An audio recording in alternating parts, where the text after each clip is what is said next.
Hi, my name is Jean Malpas. I am going to tell you about an article that I wrote with Peggy, Papp, and Michele Scheinkman. Peggy, Michele, and myself have been collaborating in a project here at the Ackerman Institute for the Family since 2009.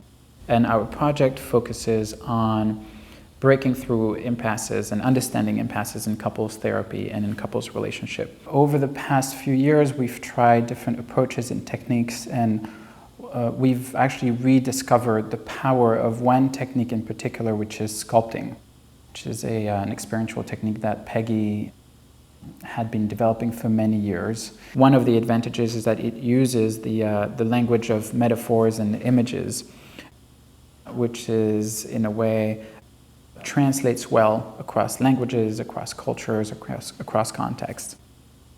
The particular technique we have been using with couples is one that Peggy developed in the 80s called couples choreography, in which we ask each of the partner to think about their impasse, the relationship's impasse, when they're stuck with each other, when they have a problem, and to imagine a symbolic form in which they see themselves.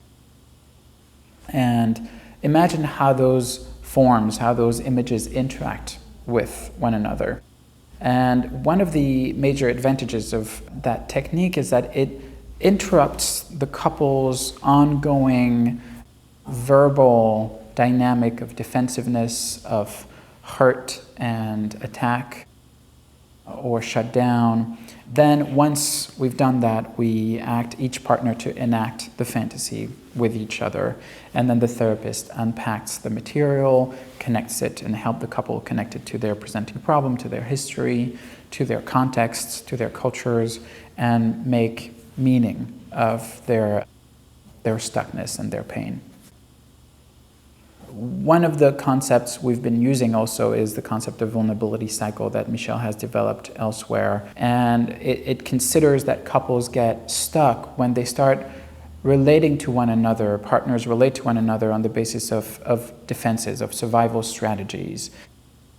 And that sort of tends to sort of promote a vicious cycle from which they have a hard time getting out of on their own, and in which each vulnerability triggers old experiences from the past, from other contexts, that then get re-imported into the couple situation, making it, in a way, more difficult and more rigid. One of the questions we had was, why sculpting today? Why is it a relevant technique for couples therapists today? The best answer that we found out was because it fits well with what we work with, which is an integrative approach. So we integrate in our reading of couples issues and problem formation and change, not only interactional issues, contextual issues, but also emotional issues and sort of meaning-based, narrative-based understanding. So the sculpting is actually really helpful in the sense that it complements our understanding of an impasse in terms of survival strategy. So the verbal communication offers a good read to sort of how the couple communicates in a way that keeps them sort of defended and in survival strategies.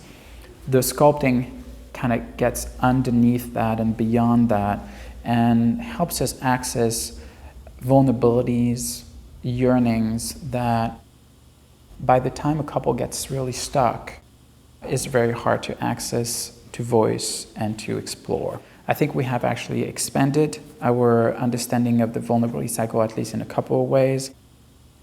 One is in understanding how important it is to capture the sense of self that each partner has in the impasse. How do they see themselves? How do they experience themselves when they feel stuck?